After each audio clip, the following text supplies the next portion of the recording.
वकंदन सशस्त्र बल और एवेंजर्स आक्रमणकारियों का सामना करने के लिए एकत्र हुए। वॉर मशीन ने शहर के ऊर्जा अवरोध के पास आने वाले 2 दुश्मन हस्ताक्षरों का पता लगाया, प्रॉक्सिमा मिडनाइट और कल obsidian. Steve Rogers, Natasha Romanoff और ती चल्ला ब्लैक ऑर्डर का सामना करने और बातचीत करने के लिए आगे बढ़े। ये देखते हुए कि कॉव्सग्लेव अनुपस्थित था, रोमनॉफ ने उसके ठिकाने के बारे में पूछताछ की। केवल मिडनाइट ने दावा किया कि वह अपनी पिछली चोटों से मर गया था। जैसे ही मिडनाइट ने दावा किया कि थानोस माइंड स्टोन को पुनः प्राप्त करेगा, टीचला ने ब्लैक ऑर्डर को चेतावनी दी कि उसे वकंडा में धूल और खून के अलावा कुछ भी नहीं मिलेगा। मिडनाइट को अपनी सेनाओं को छोड़ने के लिए ड्रॉपशिप को संकेत देने से पहले ये दावा करते हुए कि उनके पास बहुत सारा खून है, जवाबी कार्रवाई की गई। अपने विरोधियों को समझौता करने योग्य न पाते हुए तीनों शेष सेना में फिर से शामिल हो गए क्योंकि वे आक्रमणकारियों के लिए तैयार थे। जैसे ही टीचला ने सेना को स्थिति बनाए रखने का आदेश दिया, ड्रॉपशिप खुल गई, जिससे आउटरीडर्स को रिहा कर दिया गया। मिडनाइट के सिग्नल पर आउटरीडर्स ने वाकंडा एनर्जी शील्ड पर लगातार हमला करना शुरू कर दिया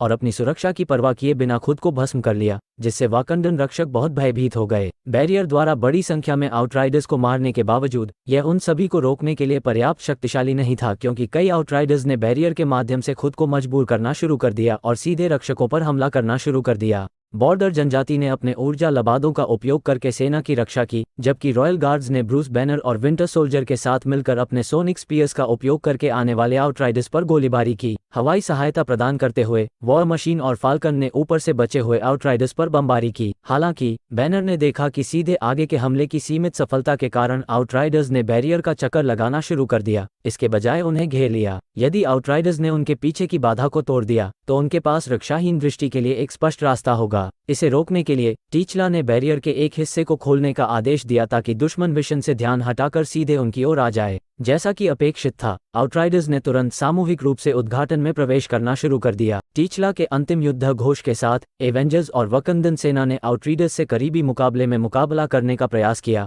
और छुरी के काम करते समय उन्हें खूनी हाथापाई में रोक दिया। हालांकि जैसे जैसे लड़ाई तेज हुई, वकंदन और एवेंजर्स धीरे धीरे आउटराइडर्स की कभी न खत्म होने वाली संख्या से अभिभूत हो गए। एक एक करके बार्न्स, टीचला, रोजर्स और बैनर को बड़ी संख्या में आउटराइडर्स ने घेर लिया और जमीन पर गिरा दिया, जबकि वॉर मशीन को ओब्सीडियन ने अंधा कर दिया और जमीन पर गिरा दिया। हालांकि युद्ध का रुख अचानक बदल गया जब बिफ्रोस्ट ब्रिज आसमान से युद्ध के मैदान के केंद्र में गिरा और आउटराइडर्स को तितर बितर कर दिया। नवनिर्मित स्टॉर्मब्रेकर आउटराइडर्स को काटते हुए ब्रिज से बाहर आया। एवेंजर्स और बचाव करने वाली सेना के आश्चर्य और खुशी के लिए थोर, रॉकेट रैकून और ग्रूट ने आउटराइडर्स का सामना करते हुए ब्रिज से बाहर युद्ध के मैदान में कदम रखा। थोर ने हाथापाई में शामिल होने से पहले अकेले बिजली से चार्ज किए गए स्लैम में आउटराइडर्स के एक बड़े तत्व को नष्ट करने के लिए स्टॉर्मब्रेकर का इस्तेमाल किया। थोर और गार्डियंस ऑफ द गैलेक्सी के अचानक आगमन से वकंदन को आउटराइडर्स के खिलाफ अपना लाभ फिर से हासिल करने की इजाजत मिल गई। कुल ओब्सीडियन ने युद्ध के मैदान पर व्यक्तिगत रूप से लड़ना शुरू कर दिया। ब्लैक पैंथर द्वारा व्यक्तिगत रूप से शामिल होने से पहले ओब्सीडियन ने वकंदन सेना को काफी हद तक काट दिया, जबकि रॉकेट रैकून और विंटर सोल्जर ने आउटराइडर्स की एक लहर को रोकने के लिए सहयोग किया। माहौल को फिर से अपने पक्ष में मोड़ने के लिए आउटराइडर ड्रॉपशिप ने अचानक ट्रैशर्स की एक सेना जारी कर दी। वकंदन बैरियर के नीचे घुसकर ट्रैशर्स ने वकंदन सेना पर कहर बरपाया, जिससे टीचला को पीछे हटने का आदेश देना पड़ा। शुरी की प्रयोगशाला से अवलोकन करते हुए वांडा मैक्सिमॉफ को एहसास हुआ कि उसके सहयोगी एक बार फिर बेजोड़ हो गए हैं। युद्ध के मैदान में सहायता करने के लिए लैब में अपना पद त्यागते हुए मैक्सिमॉफ ने ट्रैशर्स की एक लहर को निष्क्रिय करने के लिए अपनी शक्तियों का उपयोग किया। ट्रैशर्स को कई आउटराइडर्स में फेंकने से पहले ब्लैक विडो और ओकोए को बचाया और उन्हें तुरंत कुचल दिया।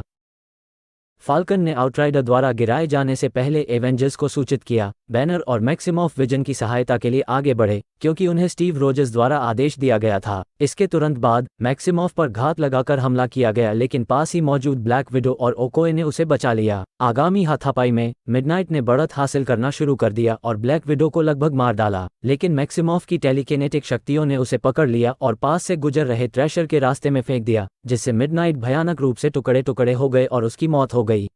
ऊपर के जंगलों में ग्लेव ने विशन को पीड़ा देना जारी रखा, चाकू मारा और एंड्रॉइड को और अधिक पंगु बना दिया। हालांकि रोजर्स के अचानक आने से विशन बच गया, जिसने ग्लेव को रोकते हुए विशन को भागने का इशारा किया। रोजर्स ग्लेव को निशस्त्र करने में कामयाब रहे, लेकिन जल्दी ही उन पर काबू पा लिया गया। इससे पहले कि ग्लेव रोजर्स को मार पाता, उसे अचानक पीछे से सूली पर चढ़ा दिया गया और विजन ने उसे मार डाला। ग्लेव ने उसके खिलाफ अपना ही हथियार ले लिया और उसका इस्तेमाल किया। ब्लैक ऑर्डर के शेष सदस्यों की हार के साथ आउटराइडर्स को परास्त कर दिया गया और भागने की बेताब कोशिश में वे अपने ड्रॉपशिप में वापस भाग गए। हालांकि थोर और वकंदन वायुसेना ने उनका पीछा किया और अंतरिक्ष में भागने का प्रयास कर रहे ड्रॉपशिप को एक एक करके नष्ट कर दिया।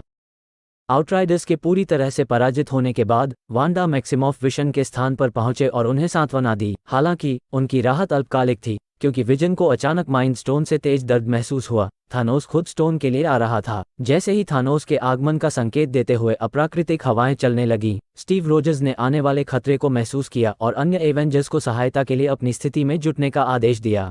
अचानक एक पोर्टल खुला और थानोस स्वयं उसमें से गुजरकर वकांडा पहुंच गया। इन्फिनिटी गॉर्टलेट पर पावर, स्पेस, रियलिटी, सोल और टाइम स्टोन्स के साथ थानोस ने माइंड स्टोन, अपने अंतिम उद्देश्य और उन शत्रुओं को देखा जो उसके और उसके लक्ष्य के बीच खड़े थे। जैसे ही ब्रूस बैनर ने अपनी पहचान की पुष्टि की, थानोस ने धीरे धीरे विशन की ओर बढ़ना शुरू कर दिया।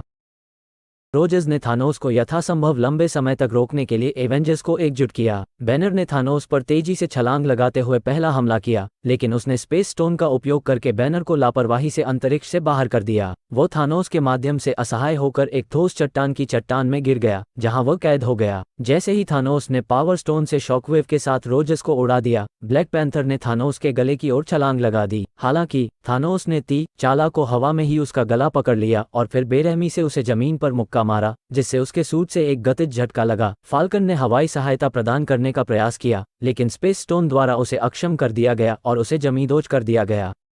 ये जानते हुए कि एवेंजर्स का थानोस से कोई मुकाबला नहीं था, विशन ने मैक्सिमॉफ से माइंड स्टोन को नष्ट करने का अनुरोध किया, जिसने इनकार कर दिया। विशन ने बहुत जोर दिया और उसके साथ तर्क किया, इस बात पर जोर देते हुए कि उनके पास समय समाप्त हो गया है और माइंड स्टोन को तुरंत नष्ट करना थानोस की योजनाओं को विफल करने का एकमात्र तरीका था। जैसा कि विशन ने उसे आश्वस्त किया कि उसे इसके विनाश से कोई दर्द महसूस नहीं होगा, मैक्सिमॉफ ने अनिच्छा से अनुपालन किया और अपनी ऊर्जा सीधे पत्थर में जमा करना शुरू कर दिया।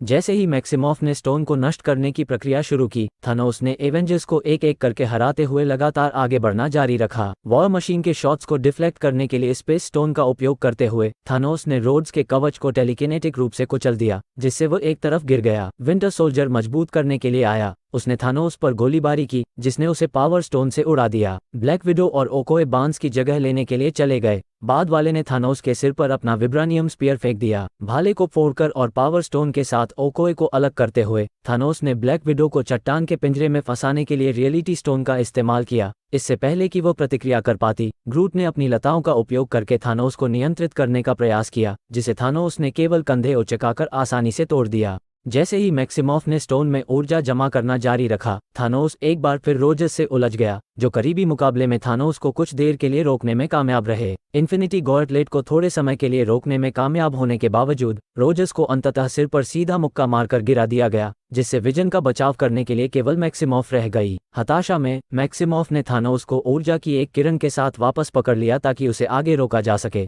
जो स्पेस स्टोन के साथ किरण को अवरुद्ध करते हुए धीरे धीरे आगे बढ़ता रहा। हालांकि तब तक बहुत देर हो चुकी थी, क्योंकि मैक्सिमॉफ स्टोन की संरचना को अस्थिर करने, उसे तोड़ने और विशन को मारने में कामयाब रही। दुखी मैक्सिमॉफ जमीन पर लेट गई। थानोस ने उसे सांत्वना दी, उसे अपनी सबसे प्रिय चीज का त्याग करने के दर्द के प्रति सहानुभूति व्यक्त की, जिसने पहले सोल स्टोन के लिए गम्योरा का बलिदान दिया था। मैक्सिमॉफ ने कड़वाहट से जवाब दिया। उसने दावा किया कि वह उसके दर्द के बारे में कुछ नहीं जानता था, जिस पर थानोस ने जवाब दिया कि उसके जितना वो कभी जान सकती थी उससे कहीं अधिक खो दिया है। हालांकि ये देखते हुए कि शोक मनाने का कोई समय नहीं था, थानोस ने टाइम स्टोन को सक्रिय कर दिया, अपनी शक्तियों का उपयोग करके विशन के विनाश को उलट दिया, माइंड स्टोन को बहाल किया और मैक्सिमॉफ के कार्यों को विवादास्पद बना दिया। इससे पहले कि वो उसे रोक पाती, थानोस ने आसानी से उसे एक तरफ गिरा दिया। थानोस ने विजन का गला पकड़ लिया और उसके सिर से माइंड स्टोन को फाड़ दिया, जिससे उसकी दूसरी बार मौत हो गई। विजन के बेजान लाश को एक तरफ फेंकते हुए थानोस ने स्टोन को गॉर्टलेट में डाल दिया। जैसे ही स्टोन्स की संयुक्त ऊर्जा उसके शरीर में प्रवाहित हुई, थानोस ने गॉर्टलेट की प्रशंसा की और अंततः अपनी खोज पूरी कर ली। हालांकि इससे पहले कि वह इसे सक्रिय कर पाता, उसे रोकने के लिए थोर ने तुरंत उस पर हमला कर दिया, जिससे वह एक शक्तिशाली बिजली के विस्फोट के साथ जमीन पर गिर गया। अपने पैर जमाते हुए थानोस ने थोर पर एक ऊर्जा विस्फोट किया। पूरी तरह से मंत्रमुग्ध कुल्हाड़ी की शक्ति ने तुरंत किरण को अभिभूत कर दिया और थानोस स्टॉर्मब्रेकर को उसकी छाती में गहराई से दफन होने से रोकने के लिए कुछ नहीं कर सका। गंभीर रूप से घायल थानोस के सामने उतरते हुए थोर ने थानोस से बदला लेने के लिए आगे बढ़कर उसे मारने के अपने वादे की याद दिलाई, जबकि स्टॉर्मब्रेकर को उसकी छाती में गहराई तक घुसा दिया, जिससे उसे और अधिक दर्द और चोट लगी। हालांकि गंभीर रूप से घायल होने और गंभीर दर्द में होने के बावजूद थानोस ने तात्कालिक हत्या के लिए सिर पर निशाना न लगाने के लिए थोर को कमजोर रूप से ताना मारा। थोर को अपनी गलती का बहुत देर से एहसास हुआ। वह भयभीत होकर चिल्लाने के अलावा कुछ नहीं कर सका, क्योंकि थानोस ने वैसे भी अपनी उंगलियां चटकाने की ताकत जुटा ली थी। गॉर्टलेट ऊर्जा की एक अंधी चमक में सक्रिय हो गया और ब्रह्मांड में सभी जीवन के आधे हिस्से को मारने का थानोस का लक्ष्य आखिरकार हासिल हो गया।